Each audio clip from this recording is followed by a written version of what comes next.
Армысыздар, құрметті көрермендер. Сіздермен бірге Политонның кезекті саны.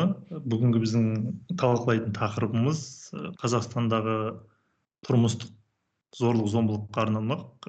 Қонақтарымыз белсенді және құқық қорғаушы Мөлдір Албан. Уақыт бөліп бағдарламамызға қатысқандарыңызға рахмет. Жалпы осы Қазақстанда тұрмыстық зорлық тақырыбы ол енді күн тәртібінен түскен емес. Қанша жылдан бері айтылып келе жатыр. Бірақ соңғы уақыттары осы тұрмыстық зорлық-зомбылық фактілері осы әлеуметтік желіде бақта өте жиі шығатын болды. Енді соңғы кейс осы Қуандық Бишімбаевтың кейсі, өзінің әйелін мейрамхананың ішінде ұрып өлтірді деген айып тағылды. Қазір қамауда отыр. Жалпы сіздердің ойларыңызша осы Қазақстанда тұрмыстық зорлық-зомбылықтың көбеюі не себепті көбейіп жатыр? Әлде бұл бұрыннан бері бар, бірақ бұрындары осындай әлеуметтік желі, сайт, YouTube деген болмағаннан кейін шықпай келді ме? Жоқ, әлде жыл өткен сайын ол шынымен де көбейіп келе жатыр ма? Гүлзада ханым, сізден бастайық. Рахмет. Политонның тыңдаушылары, амансыздар ма?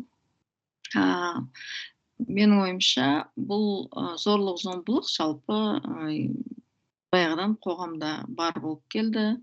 Оны мүмкін қатты қолға алмаған, және билікте мемлекет басқаруға, билікке қоғамда әйелдер өздерінің белсенділігін шығара білмеген. Сол себепті ол жабулы қазан жабулы күйінде келген. Жаңа сіз айтқандай, бұрыннан бері айтып келе жатқан деген, сол негізі біздің білетініміз 17-ші жылдан бастап біз осы көшеге шығып, зорлық-зомбылық туралы марштар жасап, қыздардың, әйелдердің назарын соған бұра бастадық. Содан қоғамда бұрыла бастады. Жыл сайын 8 наурыз болған кезде осы көп тақырыптың ішінде әйелдерге қатысты, соның ішінде ең маңыздысының бірі әйелдерге қатысты зорлық-зомбылық мәселесін біз қоғамдық талқыға шығара білдік. Одан қалса, әртүрлі не молчи бар, басқа да ол Me Too деген қозғалыс пайда болды. Ол да әлеуметтік желінің пайдасы, жаңағыдай ақпаратты жылдамырақ әрі тиімдірек тарату. Сосын енді сол мәселелерді көтергеннен кейін олар саны көбейіп кеткен сияқты болып көрініп жатыр.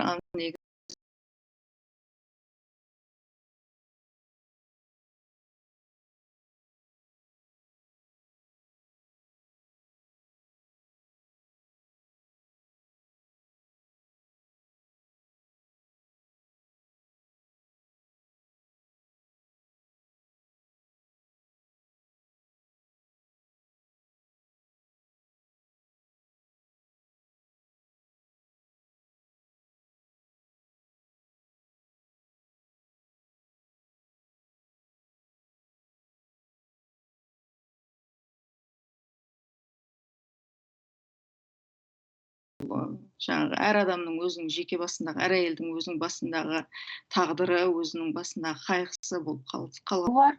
Хэштег бойынша, бүкіл әлем бойынша зорлық-зомбылық туралы оқиғалар мен бөлісе бастады адамдар. Одан кейін украиналық журналист қыз Анастасия «Я не боюсь сказать» деген хэштег арқылы бастады өзінің оқиғаларын айтып. Сол акцияларға қосылып, біздің қазақстандықтар да өзінің оқиғаларын ашықтан ашық жариялай бастаған 2016-да. Солардың бірі мен болам. Бізде ол не молчи болып басталды, ол хэштегтер. Сол хэштегтерді егерде қарап шықсақ, біздің қазақстандық әйелдер, қыздар, жас қыздар өзінің оқиғаларын ашықтан ашық айта бастаған болатын. Сол кезден бері мына оқиғаны ашық айту бір жылдан жылға келе жатқан сондай бір акциялар көбейе бастады. Яғни сол арқылы басқа адамның үлгісі арқылы ашықтан ашық айту кәдімгі бір нормаға айнала бастады.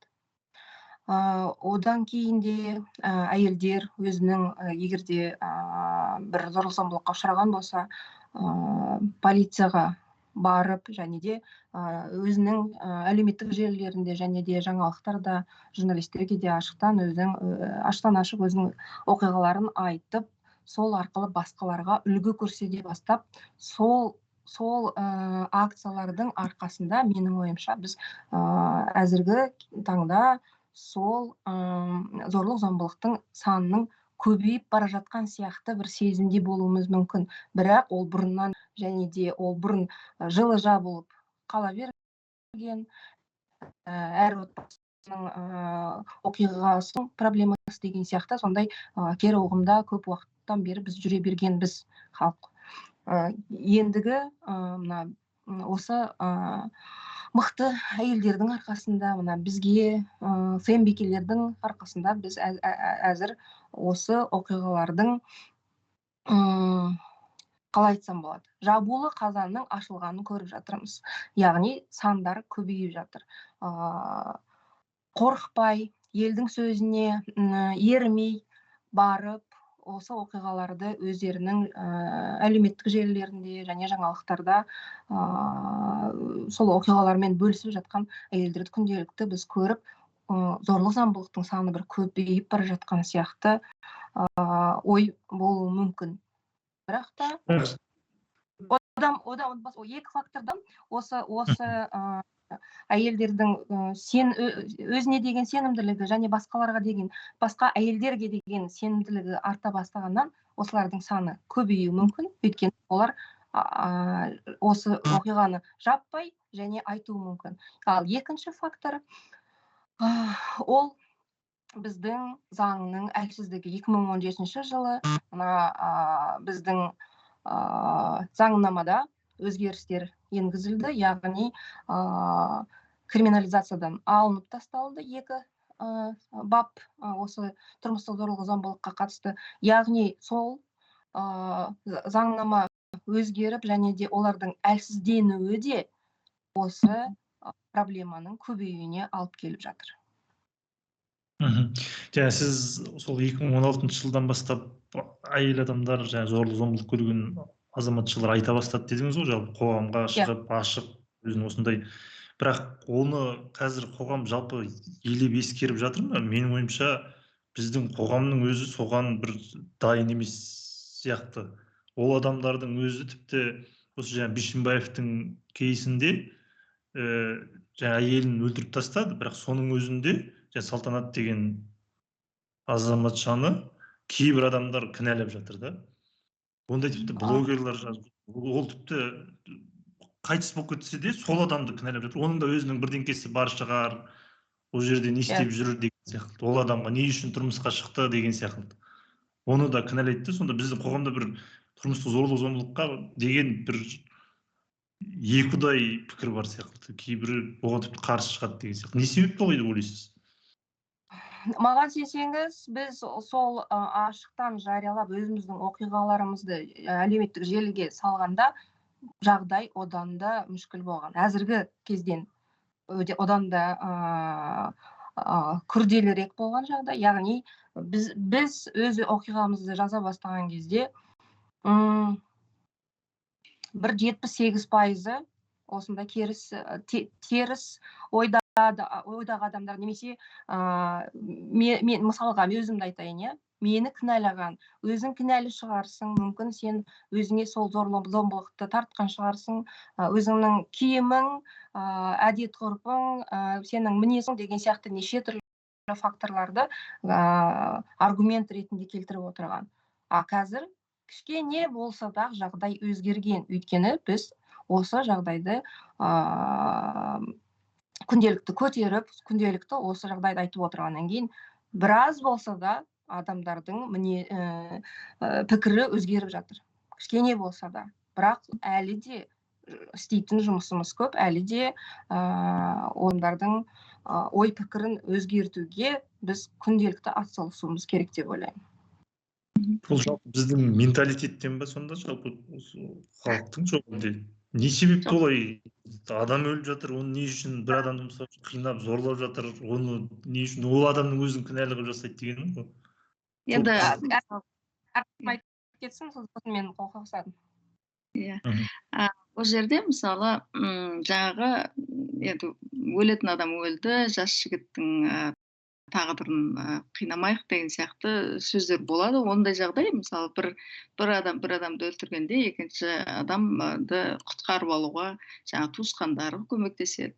Жаңағыдай сөйтіп сондай блогерлер, бірнеше блогер сол Бишімбаевты қорғап пост жазып, сөйтіп оны да мысалы әркімнің өзінің баблы бар ғой, енді мысалы қазір немде лентамда бірде-бір ондай жаңағы Бишімбаевты қорғаған пост шыққан жоқ. Менде керісінше менің өзім іріктеліп алған өзімнің жазылған адамдарымның барлығы дерлік жаңағы Бишімбаевтың ісін, әсіресе мені осы жолы қуантқаны бірнеше ер адам, әсіресе қазақ тілді ер адам, мысалы Абзал Достияр, Тұрар Рысбек қой, одан кейін тағы анау Серік деген жігіт бар, бір астаналық қой деймін.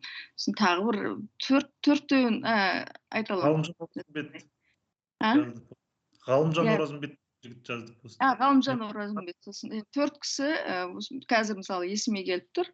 Кәдімгідей үлкен пост жазып, жаңағыдай салтанатты кінәлаған, түрпі көрінетін және Бишімбаевтың істеген ісінің өте жауапкершілігі жоқ адам екенін, одан бойларын аулақсанын, өздерінің бұрын ол кісілермен істес болған, оның 5 уақыт намаз оқитынын білетін, және тағы да сондай қайта қылмыс жасаған кісіні кінәлап, оған жақтаспай жазған посттарын көріп, шамалы енді жаңағы мөлдір айтқан сияқты сәл өзгергенін байқадық. Жаңағы қоғамның қабылдап, оның мүмкін кеше мысалы қаңтар кезінде де тура сондай зорлық әйелдердің тарапына болатын сияқты ұқсас соған, жаңағы жабық жерде, ешкім көрмей тұрған жерде ешқандай мындай билігі, үстемдігі жоғары адам, өзінен билігі, жаңағы саясаттағы орны жоқ адамдарға көрсететін үстемдік зорлық зомбылығының бір мысалы жаңағы қаңтарда болған зорлық зомбылық тура соған өте қатты ұқсас.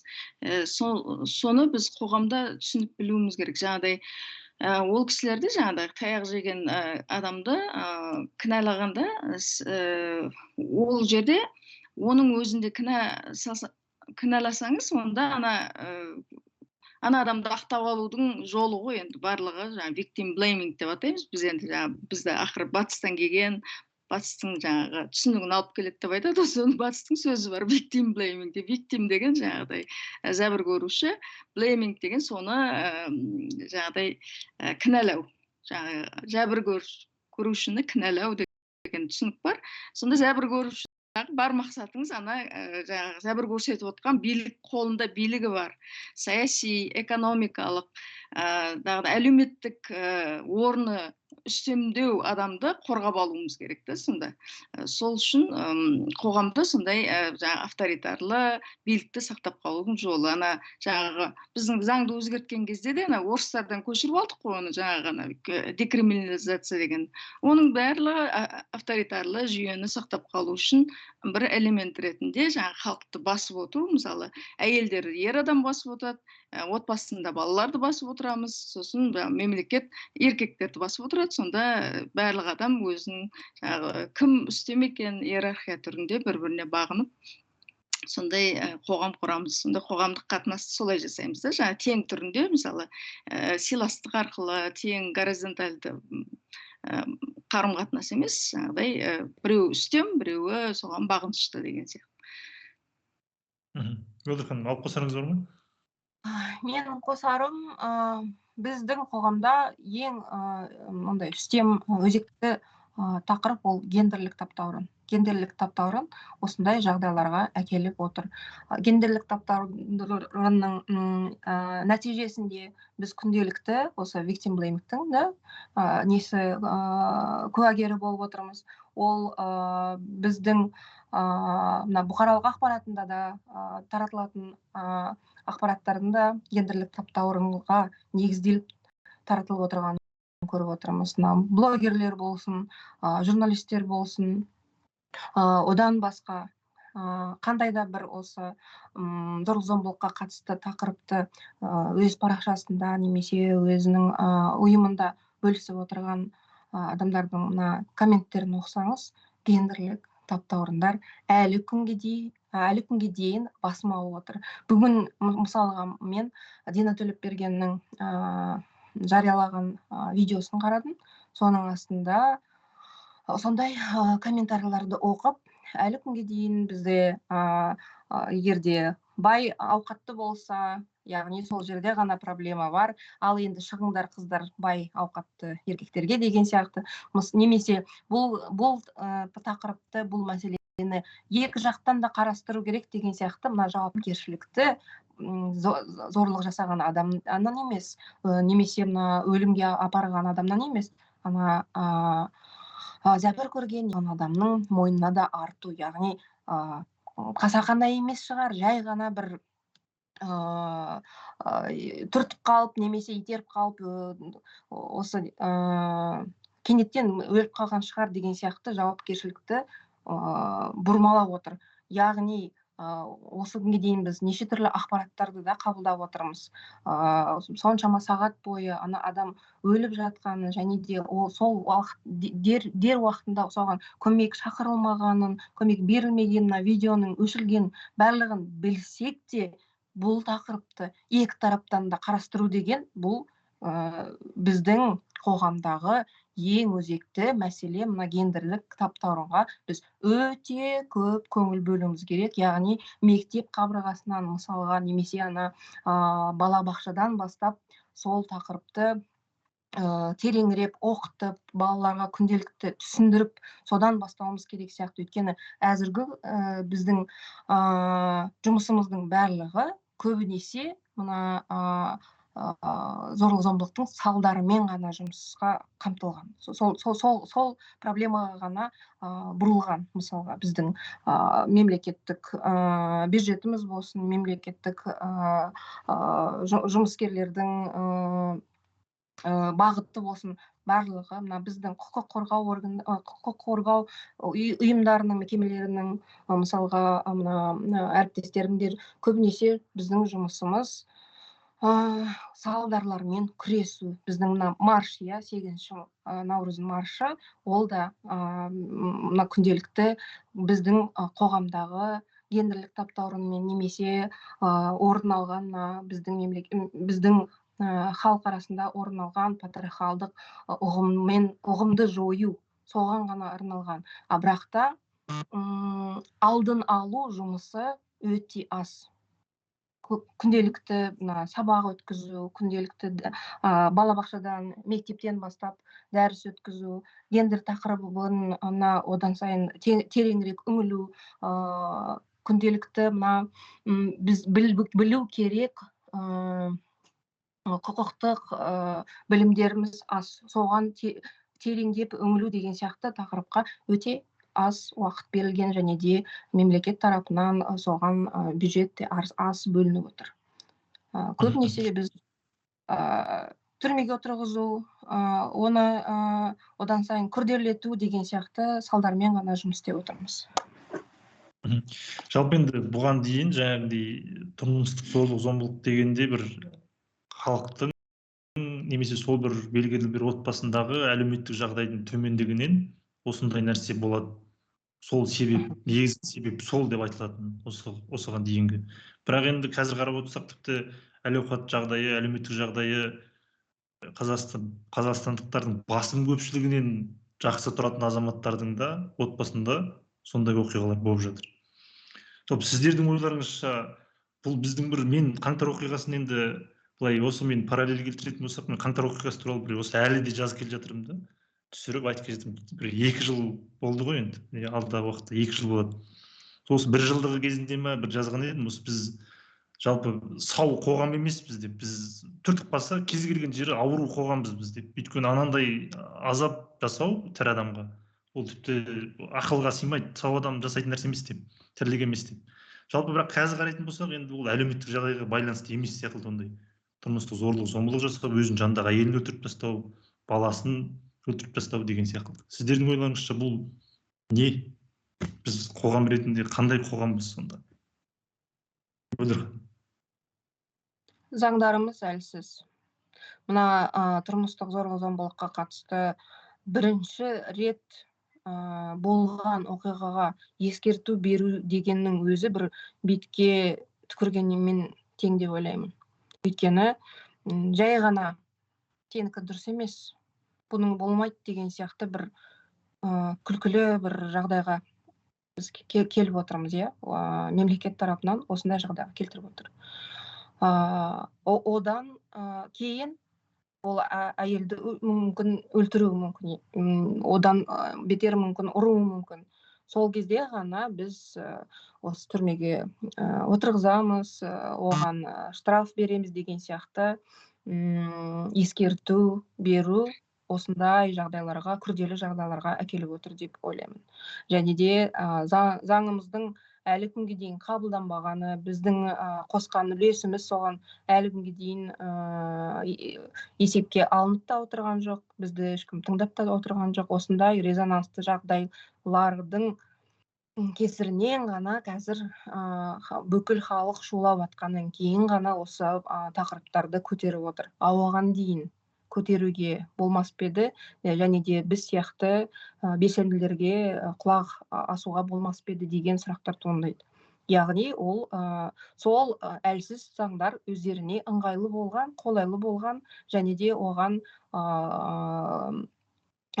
мемлекет тарапынан қаражат бөлуге асықпаған деген сияқты неше түрлі пікірлер бар. Мен солармен келісемін. Гүлзада, сіз ойыңызша? Бұл жерде жаңағы мысалы Бишімбаевтың жағдайын алғанда, немесе жаңағы Тоқаевтың тағы бір несі ақылшысы ма, кеңесшісі ма, соның әйелі болашақтағы стипендиясынан айырып, үйін жаңағыдай экономикалық қыспаққа алғаны мысалын алатын болсақ, бұл кісілер жаңағы билік бар, саяси билігі, әлеуметтік жағдайының жақсысына қоса, билікте де олар әбден жаңағыдай коррупцияға енген, ешқандай жаза алу, жаңағыдай бір заңнан қорқу, осындай болады ау деген сияқты, біз сияқты, мысалы, біз қарапайым адамдар былай жүруге қорқамыз, көшені де светофорсыз, бағдаршамсыз кесіп кетуге дейін қорқып, мысалы, бағдаршам бар жерден кесуге тырысамыз, былай жаңағы үстімізге штраф келіп қалмасын деп. Ол кісілерде сондай әбден дандайсып, жаңағы өздерінің коррупционерлік жүйесін құрып алғаннан кейін, солай олар сотталса шығып кете береді, тағысын тағы, сондай өздеріне жағдай жасап алады. Жаңа авторитарлы жүйеде адал қызмет етіп жүрген. Мысалы, Бишімбаевтың әкесін алсаңыз, ол ректор болған, біздің Қазақстан бойынша ректор болған кісілердің барлығы не істеген? Олар дауыс ұрлаумен айналысқан. Яғни бұл жерде саяси жүйеде өздеріне барлық байлықты ғана қолдарына емес, бірақ саяси күшті де қолдарына жинап алған адамдар өздерін ешқандай, өздеріне заң жоқ, өздеріне ешқандай жүретін не жоқ, бір қандай да бір тоқтататын оларға күш жоқ болып тұр да. Сол себепті де біздің жаңағы осы қоғамдық күштен алау, қоғамдық жазғыру, сол ғана бір ғана мәселе оларды тоқтатып, аяғын тарттырады ау деген үмітіміз ғана бар. Оның бәрі жанама. Оның бәрі жаңағы біздің феминистік әйелдердің саяси аренаға жолай алмай, тек сыртынан жаңағыдай қоғамды көздерін ашу арқылы ғана бас жасап, неше түрлі акциялар жасап, сөйтіп біз парламентте отырған жоқ, біз парламентте отырып алып жаңағы қолданбай жатқан заңымыз бар ғой, ПСБН деген заңымыз. Сол заңымызды қабылдатқызбай, жаңағыдай бюджеттен барлық мектепте гендерлік тақырыпты қалай сабақ өтіп жатыр, оның сапасы қандай деген сияқты бақылау жүргізу, оған бюджетті бөлу, бөлінген бюджеттің сапасы қалай болып жатыр, қоғамды сөйтіп емдеуге баруға 50% әйел отырудың орнына біз мына сыртта далада жаңағыдай қолымыздан келетін сол енді. Бізде жаңағыдай саяси күш әйелдерде болмай тұр қазір. Сол себепті олар әбден дандайсыған, бетімен кеткен, ана Бишімбаев деген, мысалы, бүкіл Қазақстанның, мысалы, мен сияқты мектепті бітірген, одан кейін жаңа болашақтың стипендиясын алған, мен де тура солай алғанмын, бірақ менің ойыма сондай бір ол сияқты дандайсу, есіру деген нәрсе кіріп шықпайды. Ал ол адамдар жаңағыдай саяси күшті қолдарына алып алған. Олар бүкіл Қазақстанның халқын біз астымызға салып илейміз деген сияқты өздеріне бір ой алып алған. Бірақ кеше мысалы қаңтарда бір рет шошып қалды. Одан кейін жаңағыдай саяси партияларды өтірік партия жасап бізді алдады, халықты, қоғамды, сайлауды жасады, өйтті бүйтті, жаңағыдай ертерек барлығын таратып жерді, мынаулардың барлығын жасап шықты. Ал енді қазір біздің феминистік біздің маршты, оны да имитациясын жасамақшы. Тура сондай. Енді азаматтық қоғамның имитациясы. Бұрын саяси партиялардың имитациясын жасап, өтірік партиялар құратын еді, профсоюздардың имитациясын жасайтын еді. Сондай қоғамдық ұйымдарды олар имитация жасап келетін еді. Енді біздің неміз бар ғой, маршымыз. Енді қазір оны марш жоқ деп атын марш жоқ деген хэштегпен олар жаңаға Тоқаевтың офисынан сондай бір бастама басталады. Оны жаңағыдай керемет офистар, керемет жаңағыдай пәленбай 500 адамды Астанадан пойызбен әкелетіндей жағдайлар бар екен. Сөйтіп келіп біздің Арбатта шеру жасамақшы екен. Оны бейбіт шерудің заңының аясында емес, оны жаңағыдай бір мәдени шара сияқты. Сонда біздің әйелдерді ұрып өлтіріп жатады, аналар оны бір мәдени шараға айналдырып жатыр да. Жаңағыдай бір той жасамақшы жаңағы жерде. Арбатта сондай бір. Сонда біздің күн тәртібіне қойып отырған, феминистердің күн тәртібіне қойып, мәселелерді шығарып, қыздар беттерін қанға бояп, жұрттың көңілін аударып, мынандай бізді ұрып жатыр, мынандай мәселе тұр, жанып тұр қазір мәселе, оны отбасындағы осы мәселені шешуіміз керек деген сияқты нәрсені шығарсақ, оны алаттағы бір неге айналдырып жатыр, ойынға айналдырып, біздің саяси күшімізді тартып алудың бір әрекеті жасалып жатыр. Осы тұрғанда бізде ол жаңа тренд, оның аты жаңа адамдар деп аталады. Жаңа Қазақстан, жаңа адамдар, сондай. 25 күні өткізейін деп сол енді ол оны жасап отқан сол Бишімбаевтың құрдастары, достары, сол команда деп ойлаймын мен. Сол дандайсыған таныстарын, достарын, мысалы, ананың нарративін қарасаңыз, ол жерде ешқандай да Бишімбаевты кінәлау деген сөз жоқ. Ол жерде кінәлі хайуандар дейді, жануарлар дейді. Яғни жануар, хайуанның, ер адамның, әйел адамын, өзінің әйелін, қасында отырған әйелін өлтіруі жануарларға ешқандай қатысы жоқ нәрсе. Не теманы олар бұрып жібереді да, онсыз да азап көріп отырған, онсыз да біздің қолымыздан, адамдардың қолынан өліп, жойылып бара жатқан хайуанаттар әлеміне тиісіп отыр да. Сонда олар, егер феминистердің күн тәртібін алатын болса, олар негізі ондай нәрсені айтпау керек. Мысалы, феминистер хайуанаттарға зиян келтіру, оларды жек көру, оларды хайуанатқа тегесе бір жаман болып қалу деген нәрсені, ол да дұрыс емес, гендерлік мәселені түсінбеген сияқты нәрсе де ол да. Ол да хайуанаттар да бізден өте қатты зәбір көретін бір түр. Өткенде ғана киттеріміздің бәрін атқылап өлтірдік, қызыл кітапқа еніп тұрған. Сол сияқты мәселе сол жаңағыдай саяси күшті қолына ұстаған адамдардың дандай суынан болады жаңа ғана байлардың өздерінің әйелдерін өлтіру. Ал әлеуметтік жағдайда да кикілжің болатыны енді ол жаңағыдай алкогольді көп тұтынудан әртүрлі жағдайлар болады. Бұрын соны байқайтын едік, енді мына нәрсенің де беті ашылып қалды. Жаңа сіздер осы тұрмыстық зорлық зомбылыққа байланысты заңды күшейту керек, қатайту керек дедіңіздер ғой. Бірақ мынандай жүйеде ол заңды қатайтып күшейтуінен ешқандай бір нәтиже бермейді ғой. Қарасаңыз, тіпті осыдан бір күн бұрын ба, кеше ме, алдыңғы күні ме ақпарат шықты. Талдықорған қаласының полиция басқармасының басшысы 27 жастағы азамат зорлады деген күдікпен қамауға алынды. Енді заң шығатын болса, ертең осы зорлық зомбылыққа байланысты барып, сондай жәбір көрген адам барып сол полицияға барып арыз жазады. Бірақ сол полицияның ішінде отырған адам ол тіпті бір қатардағы полиция қызметкері емес.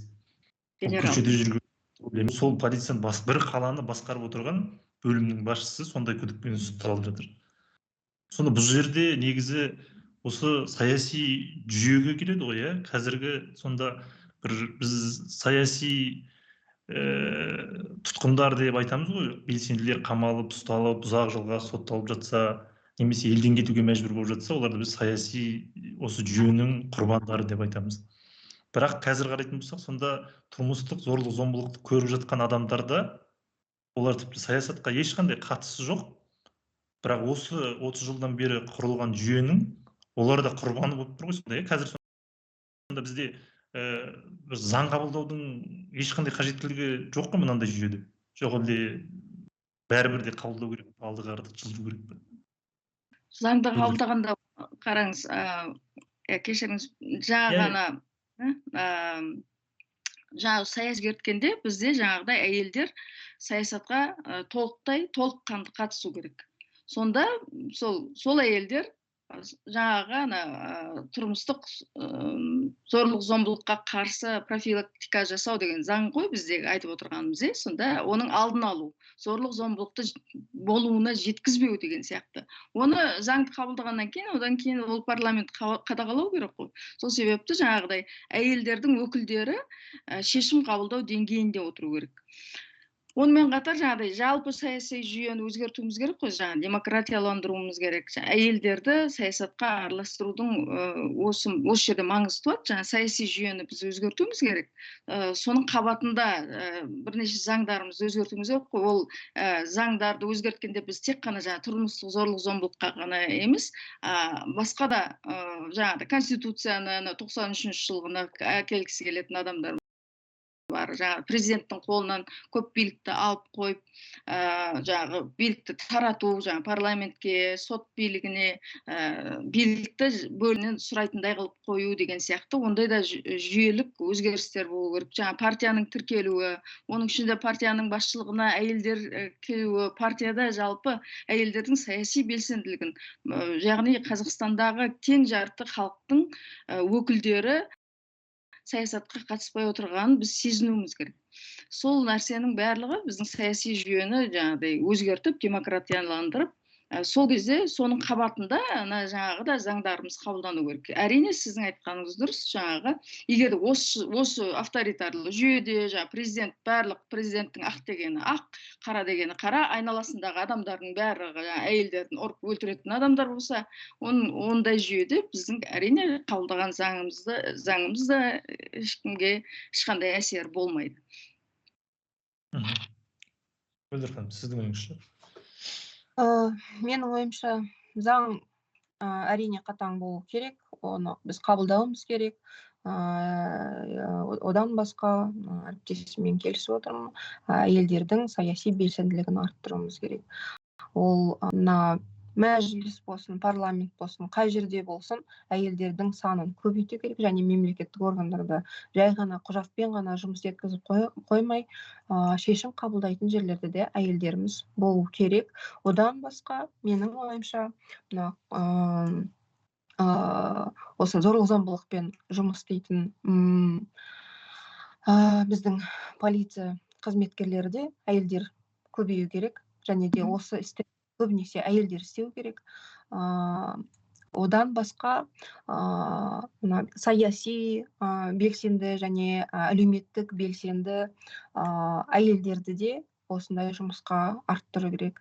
Ол нені айтады? Ол мысалға басқа мемлекеттерде осы зорлық-зомбылыққа ұшыраған зәбір көрген адамдар жалғыз полицияға бармау қажет деп ойлаймын, менің ойымша. Өйткені олар егерде өздерінің танитын танымайтын еркектерінен зәбір көрген болса, зорлық-зомбылық, ал полиция, құқық қорғау органдарына барып, тағы да зорлық-зомбылық көргенін біз күнделікті көріп жүрміз, оған куәгер болып жүрміз. Сондықтан жалғыз оларды жібермеуіміз керек. Әлі күнге дейін бізде мысалға адвокаттық көмек зәбір көргендерге көрсетілмейді мемлекет тарапынан. Ол тегін емес деген сияқты. Тегін болғанның өзінде де ол егерде кәмелетке толмаған болса ғана оған тегін көмек беріледі. Ал одан кейін 18 жастан бастап әйелдеріміз зәбір көрген болса, оларға ешқандай көмек берілмейді. Яғни олар полицияға жалғыздан жалғыз өздері барады. Ал қай кезде олар зәбір көреді? Әрине түнде, басқа біреуге айтардай оның мұршасы жоқ, немесе ұялады, немесе қорқады деген сияқты полицейлерге барады. Ол жерде болса бірнеше еркектің ортасында, яғни еркектен зорлық-зомбылық көре отыра, тағы да бірнеше еркектің арасында олардың айтқан сөзінен алып, немесе олардан зорлық көріп, осы күнге дейін барғанның өзінде де осы істі аяғына апара алмай жүрген біздің зәбір көргендеріміз өте көп. Біз нақты санын білмейміз әлі күнге дейін. Тұрмыстық зорлық-зомбылық болсын, жоқ сексуалдық зорлық-зомбылық болсын, біз әлі күнге дейін нақты санын білмейміз. Сондықтан менің ойымша әйелдерді неғұрлы санын көбейтуіміз керек барлық тарапынан. Мемлекеттік жұмыс болсын, жоқ ол үкіметіміздегі жұмыс болсын, немесе құқық қорғау органдарындағы жұмыс болсын, әйелдердің санын көбейтуіміз керек. Өйткені менің ойымша әйелдердің эмпатиясы еркектерге қарағанда көбірек, неғұрлым көбірек. Яғни сондықтан олардың санын көбейтуіміз қажет. Жалпы ол үшін барлығын реформа жасау керек қой негізі. Қаңтар оқиғадан кейін айттық, әсіресе ішкі істер министрлігіне түбегейлі реформа қажет деп. Бірақ енді ол да косметикалық ремонт секілді болды ғой. Реформасы да ауысты, бірақ система ауысқан жоқ дегендей. Орай қосарым бар. Мысалға, президентіміз үкім шығарған сексуалдық зорлық-зомбылыққа немесе басқа да зорлық-зомбылыққа ұшыраған әйелдерге әйел тергеуші болу керек деген. Бірақ мен осы жұмыстармен тікелей жұмыс істегеннің қосарым бар осыған. Әлі күнге дейін біз оны қосымша бір ходатайство жазу арқылы ғана талап ете алып отырмыз. Ал сол мезетте, сол арыз жазған кезде әйел тергеушіні бұлар қоспайды. Неге? Өйткені ол демалысқа кетіп қалды, немесе бала туу бойынша демалысқа кетіп қалды, немесе ол басқа сапарда жүр деген сияқты неше түрлі сылтаулармен әлі күнге дейін осы құқыққа ие болмай жүр біздің әйелдеріміз. Неліктен? Тағы да мына біздің гендерлік теңсіздігіміз, гендерлік таптауырындарымыз осыған апарып отыр деп ойлаймыз. Сондықтан әйелдердің санын көбейтуіміз керек, олардың осындай сылтауға ешқандай мұршасы болмау керек. Жалпы енді осы тұрмыстық зорлық-зомбылық тақырыбын айтқан кезде осы суицид те қатар айту керек деп ойлаймын мен. Жалпы бірнеше жыл бұрын, қазір де болып жатқан шығар, бірақ ол кезде де бір резонансты оқиғалар болды ғой. Және Алматы қаласында бір 8-ші этаждан ба, 9-ші этаждан ба 3 баласын лақтырып, артынан өзі секіріп кеткен әйел болды. Бұндай оқиғалар өте көп қой, айта берсек. Бұл бірақ енді сіздердің ойларыңызша бұл не? Бұл шарасыздықтан өмірімен қоштасу ма? Жалпы сіздер бұны қалай бағалар едіңіздер? Ол шарасыздықтан болуы мүмкін, ол болмағандықтан болуы мүмкін. Өйткені әйелдеріміз қайда барады? Қаржылық көмек ешқайда көрсетілмейді. Мемлекет тарапынан тарапынан, не өзінің жанұясынан, немесе ол бала туу үйде отырғандықтан ешқандай мына қаржылық теңсіздігі жоқ. Ол жұмыс істеп отырған өзінің күйеуінен алып отыр мысалға, иә. Мына 3 баласымен немесе 4 баласымен ол қайда барады? Мына кризистік орталық, дағдарыс орталығын бәрі біле білмейді, және де ол дағдарыс орталығы барлығын қабылдай алмайды. Ол жерде орын болмауы мүмкін. Өйткені ол барлығына жеткілікті емес орын.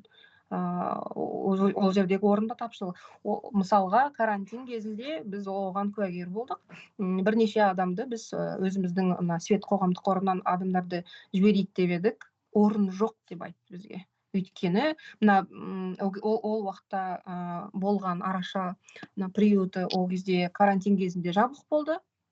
Ал біздің жалғызда дағдарыс орталығымыз ол түгел толық болды, және де қосымша бөлме берілгеннің өзінде орын болмай отыр ғой.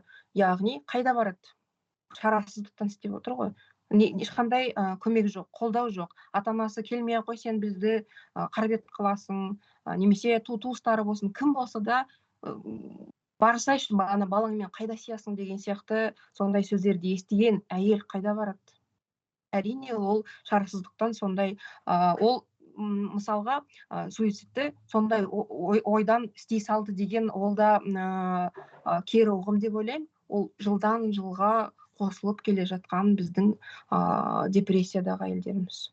Мысалға, ол бір күнде ора салысымен ол осындай шарасыздық жағдайға келген жоқ қой. Ол жылдан жылға зорлық-зомбылық, психологиялық зорлық-зомбылықты көрген, экономикалық зорлық-зомбылық. Мысалға, бір жанұяда бір ғана физикалық зорлық-зомбылық болуы мүмкін емес. Оның ішінде сексуалдық зорлық та бар, экономикалық зорлық-зомбылық бар, психологиялық 100% психологиялық зорлық-зомбылық бар. Яғни, бұл әйелдеріміз депрессияда жүрген әйелдер.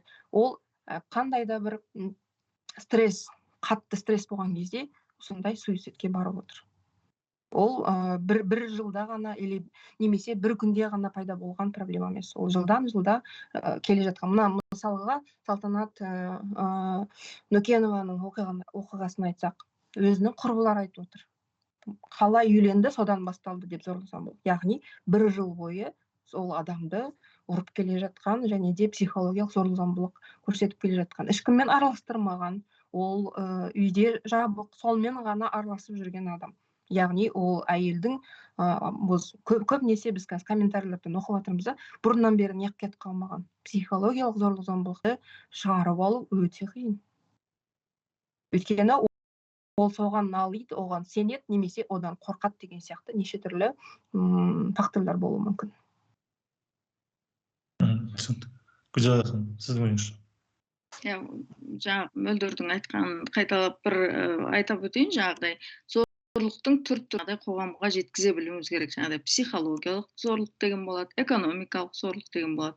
Жаңағы тек қана сексуалды ғана зорлықты біз жалпы жұрттар түсінеді ғой, зорлық-зомбылық десе, жаңағыдай сексуалды түрде жаңағы жыныстық бір зорлық-зомбылық жасады деп. Сосын тағы да сондай зорлықтың түрлері болады. Соны біз аша білуіміз керек та. Оның ішінде айтыла бермейтін жаңағы психологиялық зорлық-зомбылық пен экономикалық зомбылық. Жаңағыдай әйелдің еңбегі, үйдегі балаларға қараған, жаңағы баланы асырап киіндіріп отырған, сол еңбегі қоғамда ол ешқандай бағаланып келе жатқан жоқ. Оны біз жаңағыдай саясатқа әйелдер келгендегі тағы да бір күн тәртібінде қоятын нәрсе әйелдің еңбегін бағалау деген. Ол мысалы үйдегі еңбек бар ғой, үйді тазалап ұстап отыру, тамақ дайындау, жаңағы таңертең бәрін тұрғызып мектепке жіберу, баланы келген кезде оның сабағына көмектесу деген сияқты көрінбейтін, өте қайталана беретін, рутинді, өте ауыр еңбек бар. Бізде ол еңбек төленбейді.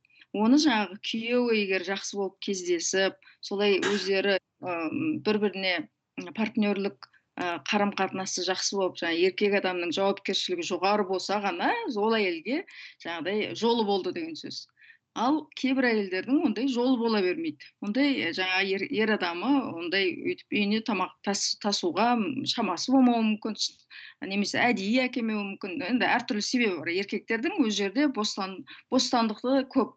Олардан тек қана мемлекеттің тарабынан бір ғана оларға қоятын ер адамдарға алимент төлеткізу деген бір ғана бізде мемлекет тарапынан көмек бар. Оның өзі бізде қазір миллиардтап қарыз болып отыр біздің ер адамдар.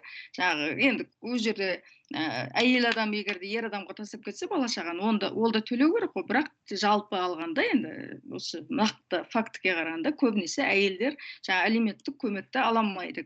Айлығын төмен қылып көрсетеді, әйтеуір өйтіп бүйтіп қашып жаңағы алиментті төлемей жаңағы балалардың бүкіл шығыны да әйелдің мойнына жүктелуі мүмкін. Сол нәрсені ол экономикалық зорлық зомбылық немесе экономикалық ауыртпашылық. Енді мысалы зорлық зомбылық түрінде де болғанда ол жаңағыдай далаға қуып жіберу немесе үйден шығармай қою, тағысын тағы нәрселер. Оны бәрін жіктеп түсініп отыруымыз керек. Жаңа білім саласына енгізгенде соны да түсіне білу, жаңағы әйелдердің өздері, жаңа жас қыздардың өздері соны түсініп өсуі, сол үшін де жаңа сабақтарда ер балалардың да соны түсініп өсуі, оны еңбектің бағаланатын қоғам тарапынан оның бағасы бар екен, оның бағасын өсіру керек екен. Сосын жаңағыдай сен әйелсің, сен тууың керек деген кезде сол ол нәрсенің мысалы сен туған бала туудың өзінде еңбек екен, оны да бағалану керек екен. Жаңағыдай бір төлем бар ғой, сол қаншалықты сол төлем жаңағы сенің қоғамға қосқан үлесің, жаңа адам туып қосқан үлесіңді соны бағалайды. Сонда біз мысалы әйелдердің қоғам ретінде әйелдер соны талқыға түсіруіміз керек те, сол бағасын көтеруіміз керек. Ол нәрселердің көбісінің бағасы өте төмен. Әйелдердің еңбегі бағаланбаған себепті әйелдер не істеу керек? Ер адамдардың жұмыс істеп жүрген жұмысына барып, солармен таласып жүріп, сол жерден айлық ақша тауып келу керек. Мысалы, біздерге феминистер айтамыз ғой, біз әйелдер еңбек құқығы болу керек, жаңағыдай кез келген жерге барып жұмыс істеуге мұрсат болу керек десе, онда неге сендер шахтаға барып істемейсіңдер деп шығады. Мысалы, ер адамдардың істеп жүрген ауыр жұмыстарын неге істемейсіңдер? Мысалы, барып неге құрылыс жасамайсыңдар, неге шахта жасамайсыңдар деген сияқты. Ол жерде әйелдердің өйтіп барып жағаласып, жаңа шахтаға барып, немесе құрылысқа барып жағаласуы ер адамдармен бірге. Неден туады? Жасап жатқан ауыр еңбегінің бір тиын құны жоқ болған үшін барады. Соны біз түсіне білуіміз керек, соны айта білуіміз керек, соны неге шығаруымыз керек, жаңағыдай қоғамдық талқыға шығарып, әйелдердің жаңағы экономикалық зорлық зомбылыққа ұшырамауының бір нәрсесі оның істеп жатқан еңбегінің бағалануы деген мәселені де көтеруіміз керек. Сонда шешудің әртүрлі жолдары бар, тек қана жаңағыдай саяси емес, немесе жаңағыдай әлеуметтік талқылаудың өзі өте маңызды. Мен жалпы негізі соңғы сұрақ осы тұрмыстық зорлық зомбылық мәселесін қалай шешу керек деген сұрақ қоймақшы болған, бірақ енді сіздер қалай болу керек екенін айтып тастадыңыздар. Бірақ десе де мынандай сұрақ қойсам, соңғы сұраққа, өйткені уақытымыз жақында қалыпты. Жалпы енді осындай оқиғаларға, осындай зорлық зомбылықтың құрбаны болып кетпеу үшін, бұл осындай қайғылы оқиғаға душар болмас үшін әйел адамдарға, әсіресе жасөспірім қыздарға қандай бір кеңес берер едіңіздер? Сіздер енді қанша дегенмен осы салада осы мәселені айтып келе жатсыздар ғой ұзақ жылдан бері. Қысқа нұсқа айтсаңыздар. Мөлдір. Менің ойымша білімдеріне көп көңіл бөлу керек. Тұрмысқа шығуға асықпау керек. Адамды жақсылап тануға тырысу керек. Егер де қазіргі таңдағы жағдайға қатысты айтсам, өйткені егер де одан жақсырақ сценарий бойынша әрине біз өзіміздің ер балалардың тәрбиесіне көп көңіл бөлуіміз керек. Бала жасынан бастап оларды бөлмей, біреуің сен әлсізсіңдер, біреуің сен мықтысың деген сияқты бөліп қарамай, теңдей өсіріп, теңдей мүмкіншілік беріп, теңдей білімде беруіміз қажет, және де олардың да физикалық жағдайы да тең болу керек. Яғни сен мына музыкаға барасың немесе билеуге барасың, сен мына мысалға спортқа барасың деген сияқты бөлулерге жол бермеуіміз керек. Және де заң бойынша, құқық бойынша білімдері де тең болу керек. Және де ол бала жасынан, бала бақшадан бастап берілу керек. Және де өзінің үйінде де қазіргі таңда мысалға некеге тұру үшін неке туралы біраз білімдері болу керек деп отырмыз ғой. Ол жақсы бастама деп ойлаймын. Кәдімгідей жауапкершілік өздеріне артылады деп ойлаймын. Сондай сияқты білімдерді біз көбейтуіміз қажет неке құрардың алдында. Және де балалардың біліміне өте көп мағына білдіруіміз керек, және де оған қаражаттарымызды бөлуіміз керек мемлекет тарапынан. Қазіргі жағдайда айтсам, менің ойымша әйелдер өзін өзі қорғай алатындай курстарға бару керек, және де өздерінің құндылығын көтеру керек, және де соған көп мән беру керек. Мысалға, жай ғана тұрмысқа шығу арқылы әлеуметтік өмірде өзінің бір деңгейін көтеріп қана емес, мысалға сондайлықты таптауырындар бізде бар ғой. Мысалға, егер де ол жарын таппаса, бір тең емес адам осы өмірде бір жетістікке жетпеген сияқты мағынада жүреді, мысалға біздің халқымыз бойынша. Менің ойымша әйелдер өзі жалғыз өмір сүре алады. Әйтеуір біреуге тию ғана мақсат болмау керек. Тиетін адамын жақсылап біліп, және де бұрын соңды бір қандай да бір зорлық-зомбылыққа жол берген адам болса, жоламау қажет деп ойлаймын. Сіздің ойыңызша?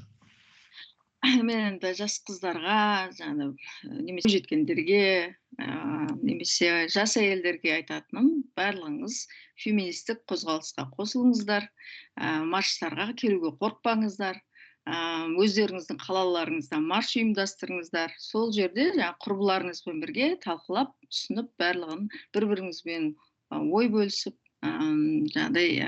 үйренуді өз қолдарыңызға алуларыңызға болады. Қазір мемлекет тарапынан сондай ыңғай білдіріп жатыр. Осы феминистік күн тәртіп, ол көшеге шығуға болады деген сияқты ыңғай бар. Бірақ негізі жан-жақтарыңызға қарап, феминистердің не істеп жүргенін үйреніп, осы Алматыдағы, Астанадағы феминистерге хабарласып, ұялмай, олардың Инстаграмдағы немесе ТикТоктағы беттеріне жазып, феминистік қозғалысқа қосылу керек. Феминистік қозғалысқа қосылу деген сөз, сол бірінші әлеуметтік желі арқылы солардың бетіне кіріп, не істеу керек, не істеп жатыр екен құрбылар, өзім сияқты қыздар не істеп жатыр екен деген сияқты үйренуге болады. Барлығын феминистік қозғалысқа қосылуға шақырамын. Рахмет, уақыт бөліп бағдарламамызға қатысқандарыңызға. Аман сау болыңыздар. Сау болыңыз. Рахмет.